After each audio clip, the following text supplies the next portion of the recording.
YouTube, it's your boy Killa Camm back with another reaction. Today is a little different video than we usually do on the channel, but I watch, let's see, Scrap Life Garage is what it's called, Scrap Life Lee. I watch them all the time. They got two channels. This is my first time reacting to them though, because I was doing reactions and this actually came up and I wanted to see it because I seen the last video. So it's gonna be a reaction today. I might actually comment down below or like this video if y'all want me to react to more car content, because I don't do too much car content. Just spent the last few weeks taking the engine out of that Hellcat and jamming it into this 350Z. And yeah, they did. That was crazy. Sort of. There was a lot of cutting and even more grinding. But at the end of the day, with our swap kit from LOJ Conversions, we're able to adapt this Hellcat engine to the stock 350Z transmission. And who the fuck is making an adapter for a stock 350Z transmission and a Hellcat engine? Who the fuck is doing that? Somehow jam it into the engine bay. One would think that's the hard part of this whole deal, but would you believe me if I told you that the real hard work's just beginning? The drivetrain itself might be in place, but by the end of this video, we need to make it run, and that's where things get complicated. I was gonna ask, where do we start, because we have so much to accomplish, but it looks like you've already made that decision. And I'm pretty confident I know exactly why you decided to go with this. We gotta start with the looks, right? I knew it. Now, I do think that not only is this going to look awesome when we get it done, but I believe this is going to be one of the easier cooling system components to figure out. It's our supercharger heat exchanger, which is essentially a secondary radiator just for the supercharger. Now, since we're putting something in a place where there was nothing meant to go from the factory, we're going to be real strategic about how we mount it. If it's too far forward, it won't clear the bumper. If we move it too far back, the in tank is going to hit this end plate where the front bumper beam mounts. So what we're going to do is place it as far back as we possibly can and hope for the best. The master plan here to get this heat exchanger where at least I think it needs to be sitting is to get a little tricky with the bracket design and make it so the cooling lines run through them. Way better than what I ain't gonna lie. These boys is cold with the fabrication shit. Don't call me professional fabricator for nothing, Yeah, Who called you like that? with the fabrication shit. Really though, I am pretty happy with the way this turned out. I had originally planned to weld the bracket to the bumper beam here, but then I kind of thought better of it, and once we installed the heat exchanger, I realized we weren't going to be able to remove the heat exchanger if it leaked, got damaged, or failed, so we just went with bolts through the bumper beam instead. That looks good. That actually looks better than I thought as far as fitment too. It's off the power steering cooler in there. Not that we couldn't relocate that if it was an issue. I can't even pretend that doesn't look awesome. That's one of the coolest parts about doing a forced induction car. Something big and shiny in your grill. That was a Paul Wall song, right? Whoa, look at that. That's about where it's supposed to be. Oh, wow. Now, the fancy new heat exchanger, that's cool and all, and that's not at all a heat exchanger pun. That was completely natural. But it's not going to do us much good unless we can actually run coolant through it. For the pump, we're going to run one of these guys. It's an Aeromotive universal water pump. Also, it happens to be the exact same pump that I ran in my Demon truck build. The biggest challenge when it comes to these is where are we going to put it? Because they do take up a decent amount of real estate, and in a build like this, we have significantly less to work with than we did on the truck. I was originally thinking that we'd do it on the lower driver frame rail, the same place we did it on the truck, and the same place they run them on Hellcats. But I think we came up with a better idea. We are going to try to stick it right down here on the back of the bumper beam. That way it'll be completely tucked away and it'll give us a ton more flexibility for line routing.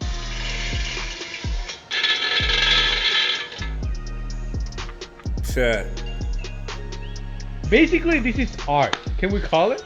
Modern day Picasso, Idea with these holes is that when I stick it in through that dude's eye, it's going to come out right there exactly like I planned. And then, man, them boys cold fabrication. Straight into the pump. That'll take care of one of the major components we got to find a home for. The other one, this guy, and if you think it looks familiar, it's because we've used it in pretty much every Hellcat swap we've done to date. It's a factory Hellcat expansion tank that we're going to use to bleed and fill the system. So the coolant runs through the intercooler bricks that are inside the supercharger right there. You can see this rectangular area on the supercharger. That's where the brick sits. This needs to be as high or higher than they are. Lucky for us, there's an unused threaded hole in the valve cover, which will give us the perfect spot to mount this. From there, it's just a matter of installing our fittings, running our coolant hoses from the heat exchanger to the pump, and then up to the back of the supercharger, and that's a wrap on the heat exchanger system. So I missed the payments on my credit cards, and I think that we have to pay the consequences now. Video shows this man getting into his car as it's being repossessed. Then he tries to get away. Seriously, now it's gonna get some header fabricator. Hopefully, after this, we should have everything to start it for the first time. All right, 1/2 of one header down. I cut the head flange in half because I have to make these two separate pieces. It's basically like making two separate headers that join into one collector so that they can both be removable easily in the tight constraints that I'm working with. Made a little heat sink so that this flange does not warp. It stays bolted down the whole time I'm building this. And yeah, purge the inside. All the welds are purged. I made these collectors previously. There's just 4 15-degree bends that you cut 2 times each. Nice. One side is almost done. Have to prep and weld these two. On this side, again, these are separate. That boy is making headers. But everything is made in the car. I have no fixtures to go off of. I put the flange back on the engine under the car, bring the tube under the car, and mock everything up like that. So it takes a little longer, but you get a precise fitting, good clearance header. And many hours / days later, we are done. We are fitting good. Custom There's a headers, steering bro. shaft in there. There's a starter with plenty of clearance. Dual 3-inch X-pipe, V-banded, Man. out to some vibrant mufflers, and 3.5-inch tips. Should flow good, sound good, and be That motherfucker sound relatively crazy. easily removable. Ain't it nice when you just send your car away and it comes back ready to run? Well, almost ready to run. Come on. From the hardware side, But this is more motivation to make it run, it right? is. You got to get to work right now on the trailer. Are you ready to see this? I'm ready. I didn't expect this at I all. didn't expect it. We popped the hood and it's purple. Did not see that coming. Josh, our fabricator, he didn't mention anything about doing it in titanium. It was just supposed to be an aluminum intake, and he said he ran out of aluminum and just used titanium. Let's see, what else do we have here? You can't even see the headers. They're so far down there. Whose idea was it to put this big engine in this little engine bay? The outlet on the Z radiator and the shit inlet crazy. on the motor, they were 2 different sizes. It looks like he just welded a completely new fitting onto the radiator. Now we just run one straight silicone coupler across. We got a new coolant expansion tank. That shit Gemini crazy, and Google man. Workspace.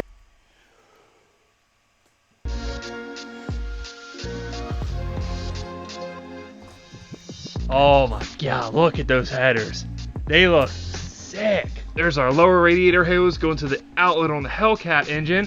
What else do we have? The exhaust. Check this out. JDM style muffler. It really does look like the traditional, like, angled 350Z. You know, if you're coming up from behind, you're not even going to know this thing as a Hellcat engine. Now that Josh has finished up the radiator and a lot of the other cooling, we've done the heat exchanger, except for a few little odds and ends. We need a couple fittings to completely finish that. You just did the power steering cooler, all right? Yes. What do you think about that? Terrible job, but hey, we'll call it done for now. It's fine. Anyway, we've cooled about everything except the most important thing, oil. So now we got to take care of that. One of the cool things about these Hellcat engines is these stock fittings, which have these weird connectors on it for a stock oil cooler. You can simply unscrew these ones and thread in an aftermarket -12 O-ring fitting. It makes it super simple. You don't have to hunt down anything weird. It makes it ultra easy to convert to some type of aftermarket oil cooler. That looks pretty factory, you know? Well, the cooler's not. This is factory, albeit not factory for a, what is this, a Nissan? I almost said it's a Hellcat, but no, it doesn't make any sense.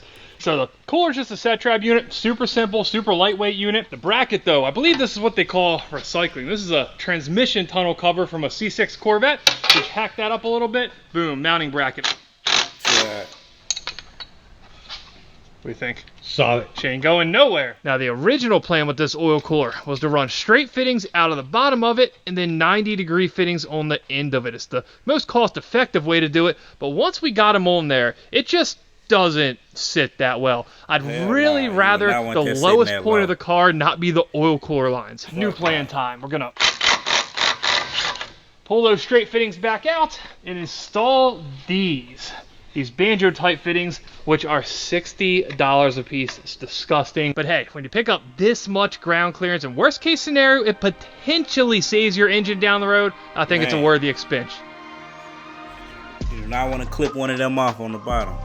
Oil cooling. And now that we got 99.9% of the cooling out of the way, it's time to start worrying about what's actually going to control this engine. Starting with, of course, our Holley ECU. Are you taking a nap or something? Yes, that's exactly what I'm doing. Even with... Dude got a Gucci Mane ice cream cone on his hand. Are you taking a nap or something? Yes, that's exactly what I'm doing. I never seen that. He got a Gucci Mane ice cream cone on his head. Yes.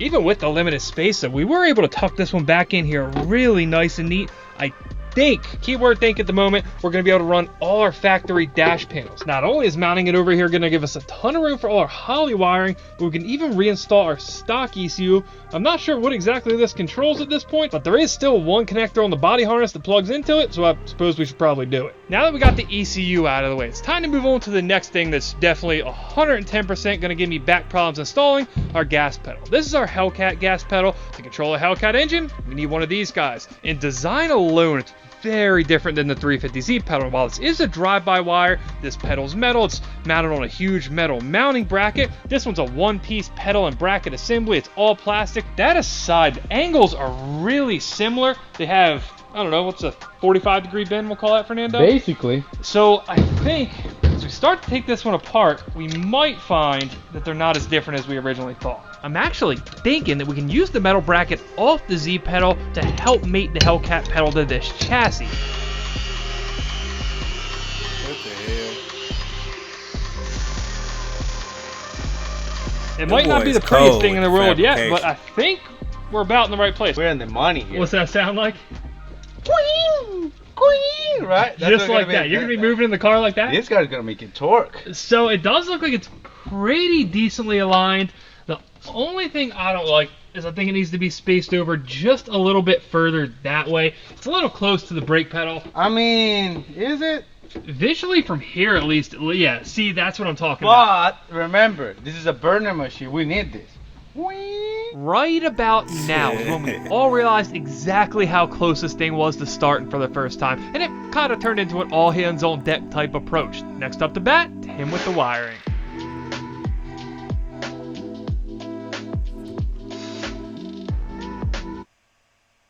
Safe like repair. Perfecting your swing is hard. Nice shot, Dad. Mother fuck.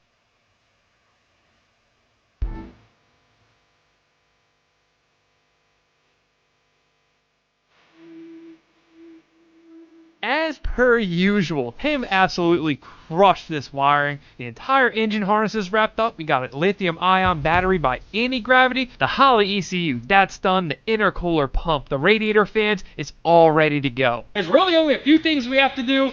Fuel lines, fuel pressure regulator. One other part on the fuel system that's pretty much on every single build we do at this point is an ethanol content sensor. This is going to give Fernando the option to run 85, 93 octane, or really anything in between. Now, one of the only downsides to running E85 is you consume so much more of it. So it's a virtual certainty, just like we did in this car, that you're going to need a bigger fuel pump or 3 and an aftermarket feed line to make sure that engine's getting enough fuel when you really need it. Now, from the factory, these Zs don't have a fuel return. So for our fuel return, we're going to get a little creative. We ran new feed lines all the way up, as you guys have seen. So we're going to use the stock fuel feed line as our return, just to save a few bucks. The feed is more than big enough to use as a return, even on an aftermarket fuel system like this, so why not? For the lines we had to make in the engine bay, it's a little more complex than that. We mounted our fuel pressure regulator over here. I will say, it's kind of crazy. They got gasoline running through these lines. T-fitting coming off the front of the rails, that's our return. This lower dash 8 fitting that kind of looks like it's coming up out of nowhere is coming from all the way down there. That's the one that goes all the way to the back of the car through our fuel filter, through our ethanol content sensor. That line tees off here behind the motor and feeds the back of each fuel rail. Now, I'm not going to pretend that I was ever the best at math, but by my, rough calculation here, we have 3 things left to do before we can start this. And they're pretty simple, right? Gasolina. See? Oil. See? And don't be nervous and crack it, right? Oxygen centers was the next answer. But yes, those are the 3 things. I guess, getting over the nerves. This is the first time in my life that I put an E85 on one of my cars. Welcome to the club, buddy. Ah. It's beautiful. It's so dirt cheap. It's a nice cheap gas. It smells awesome. Yes. And of course I have to match the can with the car, right? Well, it's a different shade, but you know. It's orange. So everybody's debating here why I didn't put a cam on it. Because he got a C6006, right? They're making fun of me because they're gonna get me. Yeah, you should do a cam, right? CVD09, the tuner, Lee, everybody in the shop bought. CVD09 is still stock, like relax. Well, theoretically, I'm going to present a really well-balanced argument here. A cam could actually help your transmission. If it shifts the power up higher in the range, less low-end torque, it could be beneficial. You could save your transmission by putting a cam in it, right, Thought? That's a sound argument. It 100% sound argument. Put a cam on it. So here's the challenge. I got it for you. Okay. If I go in the comments of this video, oh my! Here we go. All right. It said Fernando needs a cam, and it gets how many likes that comment got to get? And don't make it unobtainable. Come on. I think we can get solid 10K. You heard him. He's gonna stick to it. I'll make sure of it. Oh! Hold on, yeah. Hey, you're not. Is that comment in here? You heard him. 10K likes on this comment. Fernando will cam it. Cam it. How do I reply to this? No, I'm gonna say add the shaft. 20 white women versus 1 comedian. Oh, I'm not watching that dumb shit. White women is crazy. Technically supposed to spill the oil, just so we're clear. He did spill the oil, didn't he? I'll make sure of it. Oh!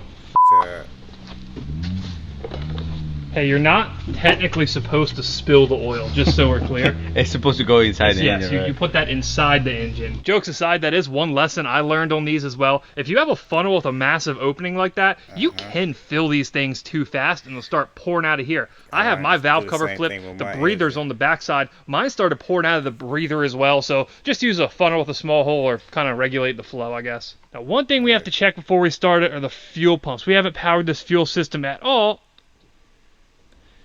So let's see what's leaking. Hopefully nothing. You can hear it, it's still running. I don't know how much pressure it has at this very moment, but at least at the front of the car here, we're solid. I think it's time. It's my time to turn it on, right? It's your time. Go for it. Oh, man. Give your wallet a break and save up to... It's my time to turn it on, right? It's your time. Go for it.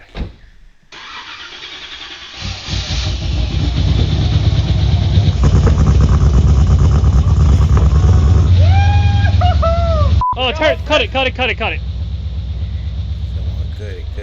Oh, pressure? Very low. There's always something, right? Look at the car. It's a Hellcat and a 350Z. There's going to be an issue or two, right? I mean, just minor details like low oil pressure. You still have to take a second and appreciate the fact that this thing just fired up for the first time. It runs. I mean, we might have a catastrophic issue somewhere, but it runs. You built a Hellcat 350Z. Well, we got oil in the oil filter. That was checking things the manual way. Congrats on the new build, buddy. Come on, congrats. Don't leave me hanging. These oil pressure sensors are in kind of a weird location. To get to it, you got to pull the alternator off. But either way, we did it. And the sensor on the left, this is the one that was in the car. And while it plugged into the Holley harness, this is the specific part number that it calls for in the Holley manual. They're different. While they look physically the same, I'm thinking maybe this one outputs a different kind of reading, and the Holley just didn't know what to do with it. What's your confidence level right now, Fernando? Woo! I would say a solid 10. It's gonna work.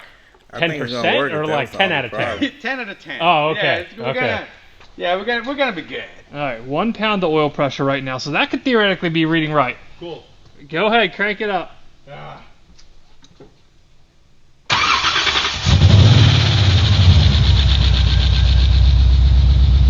Shut it down. Shut it off. Get how fast he shut it up. Read 0 now. Now, for obvious reasons, I'm getting significantly more worried about this. On the into the sensor, the new sensor we put in, that we just took back out, of course, there's no oil. So we have one last thing to try here before we get to all the stuff that's not so pleasant. And if this ends up fixing this, we're going to have another discussion about phrasing and wording by parts manufacturers, but we won't talk about that until we determine if this is the issue or not.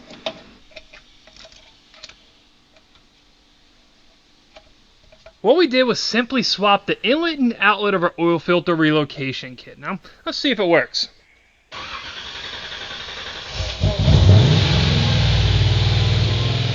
we got it.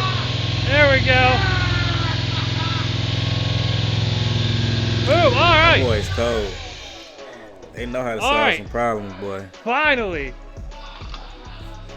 So that's good news and annoying news. This is awesome, I'm happy about it, but this is annoying. So we had to run lines off our engine block to the oil filter relocation kit. And this reads, the bottom port on the engine block is the inlet, meaning oil goes into it. The upper port is the outlet, meaning oil comes out of it. At least to me, that means the flow of the oil comes out of the block to the inlet on the oil filter housing, then out the outlet on the oil filter housing, and back into the port on the block we were told is the inlet. Nope, it's the other way around.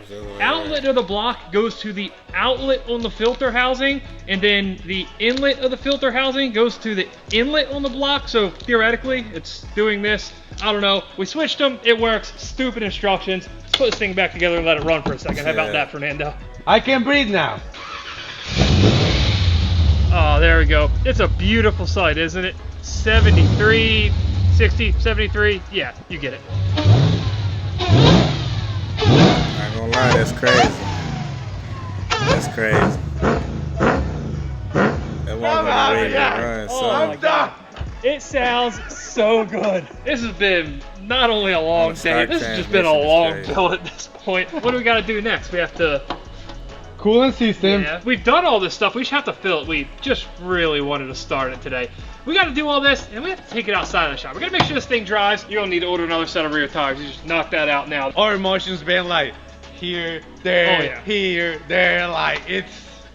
I don't know what else to say, to be honest. Other than adios. What they've done and what Down they need on the to do. passenger frame rail. That's the driver frame rail. Put it on the passenger. Crazy, man. I'm finna go to their page right quick. Scrap Life Garage. I would react to more of their content, but I done seen all their videos. So I'm gonna go to their page right quick. This is their page where they be doing all shit. All shit. If the demon build, that mug they got, it went from this. Fuck it, I'm finna just show y'all right quick. If you still watching the video, you still late watching the video. Every year, Old Spice rescue crews save millions of innocent... To motherfucking running down the strip. I'm just gonna show y'all a little sneak peek. Yeah, that's how bad the demon was. There's no fire damage. We don't have to be worried about it. That one little section we didn't replace is structurally compromised. Being in the salvage business, it's pretty easy for us to get...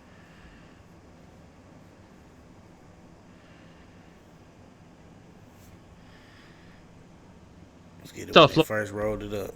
Is this better than the demon look? He got that more I genuinely do not know what that is. Crazy. So are we hoping the engine's good? Yes. Yeah, we are hoping the engine's good. But yeah, hey, I'm gonna find one more video to react to right quick.